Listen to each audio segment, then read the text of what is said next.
যদি আমি তোমাকে বলি যাকে তুমি মন থেকে সত্যিকারের ভালোবাসা দিচ্ছ সে হয়তো গোপনে তোমাকে শুধু ব্যবহার করছে, তাহলে কি তুমি বিশ্বাস করবে? আজ আমি তোমাদের মনোবিজ্ঞানের আলোকে এমন 7টি স্পষ্ট লক্ষণ জানাতে যাচ্ছি যা প্রমাণ করে আপনার সঙ্গী আপনার সঙ্গে একটি গভীর খেলা খেলছে।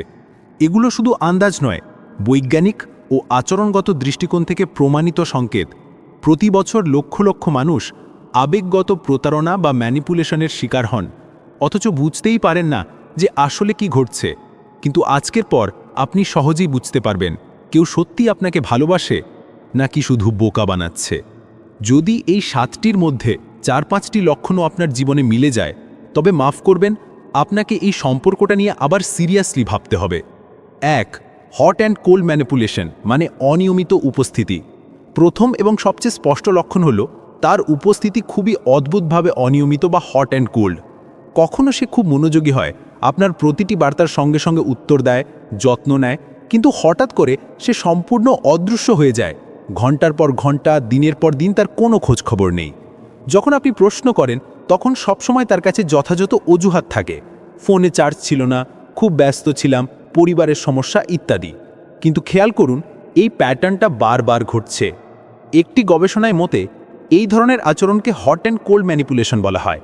এটি এক ধরনের মনস্তাত্ত্বিক কৌশল যা আপনাকে তার প্রতি আবেগগতভাবে নির্ভরশীল করে তোলে।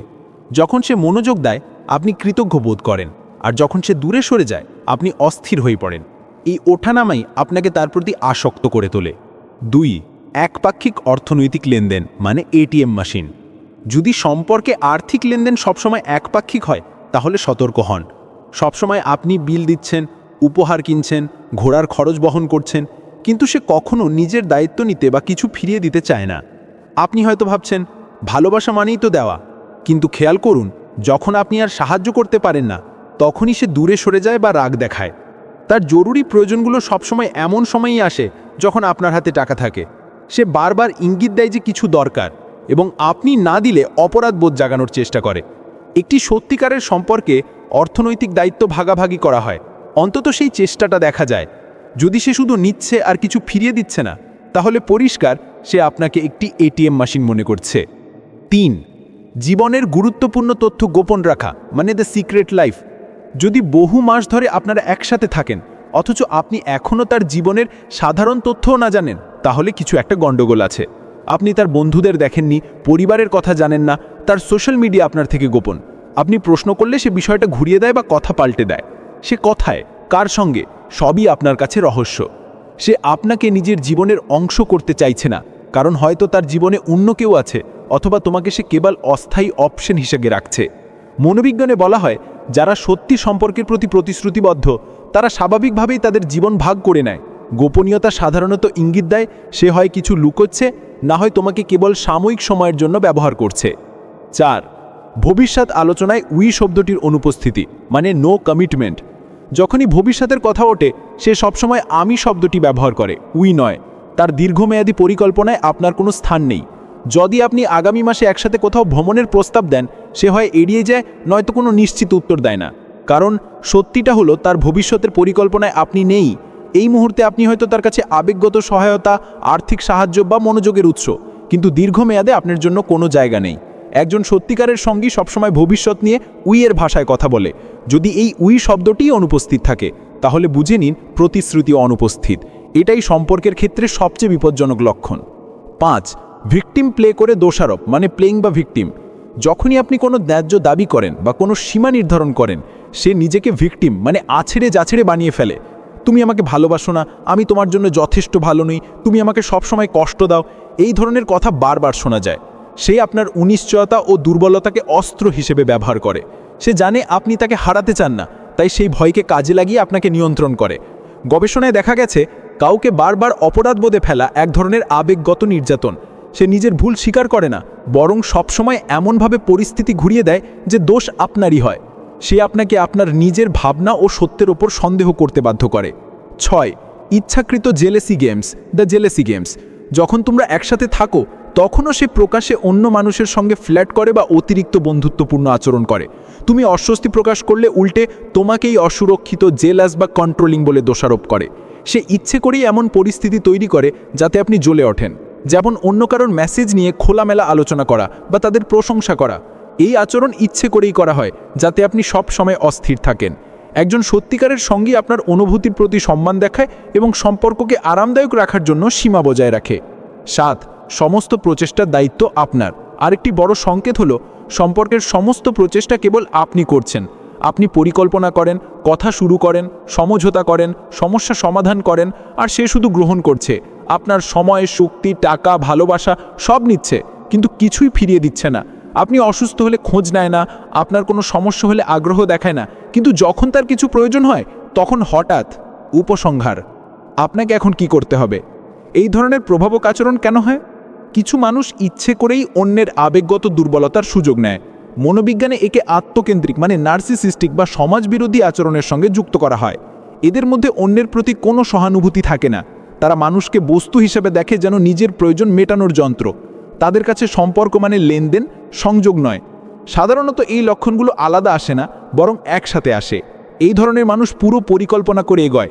অনিয়মিত উপস্থিতি আপনাকে অস্থির রাখে, অর্থনৈতিক শোষণ আপনাকে বিনিয়োজিত রাখে, গোপনীয়তা অন্য বিকল্প খোলা রাখে, ভবিষ্যৎ পরিকল্পনার অভাব মনে কোনো প্রতিশ্রুতি নেই, দোষারোপ আপনাকে বাধ্যগত করে তোলে, জেলেসি গেমস আপনাকে অনিশ্চিত রাখে, আর প্রচেষ্টার অভাব দেখায় আপনি তার কাছে গুরুত্বহীন।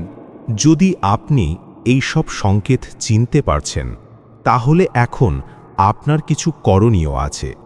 আপনি কি সেই করণীয়গুলো এবং কিভাবে এই ধরনের সম্পর্ক থেকে বের হয়ে নিজের মানসিক শক্তি পুনরুদ্ধার করবেন তা জানতে চান? যদি আপনি আগের অংশে বলা 7টি সংকেত আপনার জীবনে স্পষ্ট দেখতে পান, তবে এখন শুধু বসে থাকার সময় নয়, এখন প্রয়োজন দৃঢ় পদক্ষেপ নেওয়ার। কারণ আপনার মানসিক সুস্থতা এবং আত্মসম্মান কোনো সম্পর্কের চেয়ে কম মূল্যবান নয়। করণীয়: বিষাক্ত সম্পর্ক থেকে বের হওয়ার 5টি পদক্ষেপ। এখানে সেই পদক্ষেপগুলো দেওয়া হলো যা আপনাকে এই বিষাক্ত চক্র থেকে বের করে আনবে। 1. খোলাখুলি ও শান্তভাবে কথা বলুন। অভিযোগ না এনে শান্তভাবে কেবল নিজের অনুভূতিগুলো প্রকাশ করুন। বলুন যে আমি অনুভব করছি আমাদের সম্পর্কের চেষ্টাটা কেবল আমার দিক থেকে আসছে, বা আমি যখনই একটা সীমা তৈরি করি তুমি সেটাকে সম্মান করো না। দেখুন তার মধ্যে সত্যিই কিছু বদলানোর ইচ্ছে আছে কিনা। অভিযোগ নয়, কেবল নিজের সত্যটা বলুন। 2. স্পষ্ট সীমা নির্ধারণ করুন।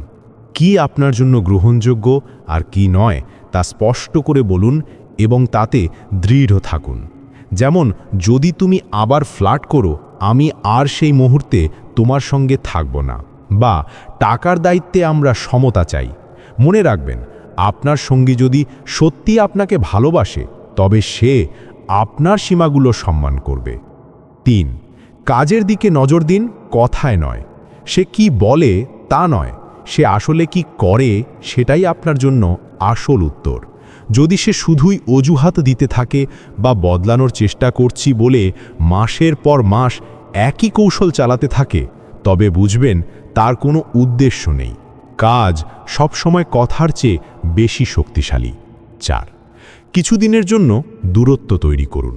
পরিস্থিতিকে নিরপেক্ষভাবে বিশ্লেষণ করার জন্য দূরে সরে যান।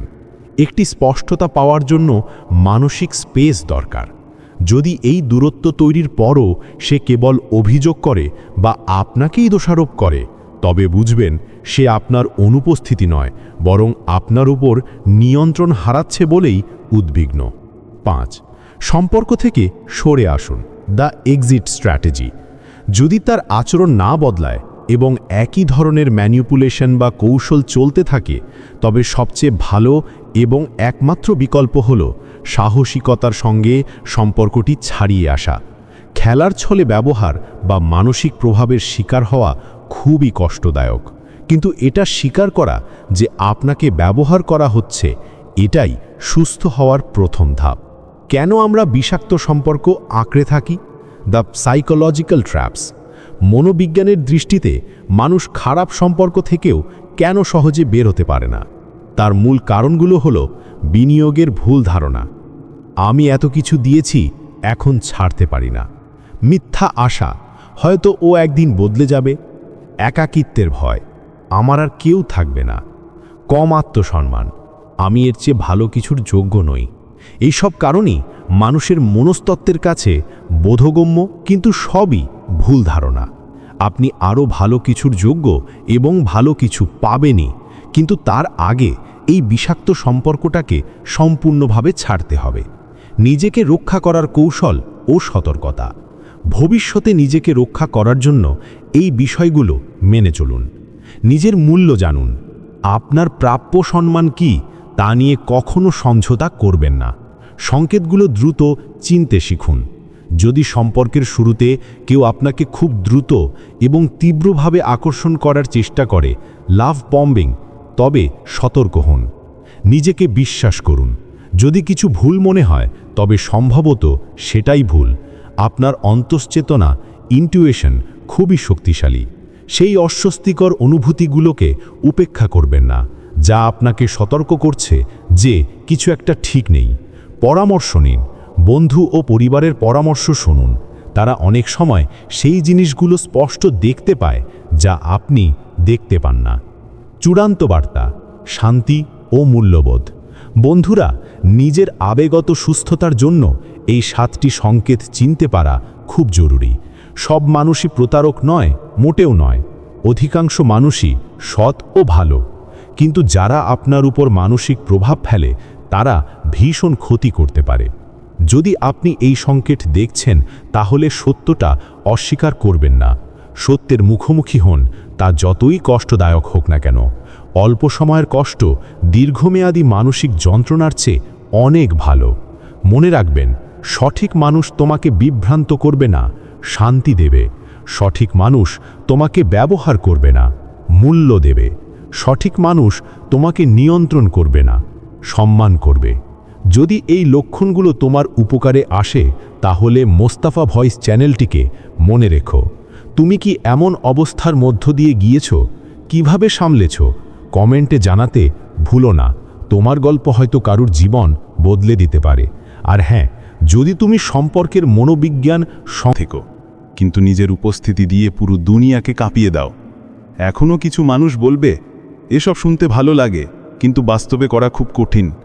তাহলে শোনো বন্ধু, জীবনের সহজ কিছুই হয় না। সব কিছু আমাদেরই কঠোর পরিশ্রম আর প্রচেষ্টায় সহজ করে তুলতে হয়। নিজেকে ও নিজের জীবনকে বদলানো একমাত্র তোমার হাতেই আছে। এখন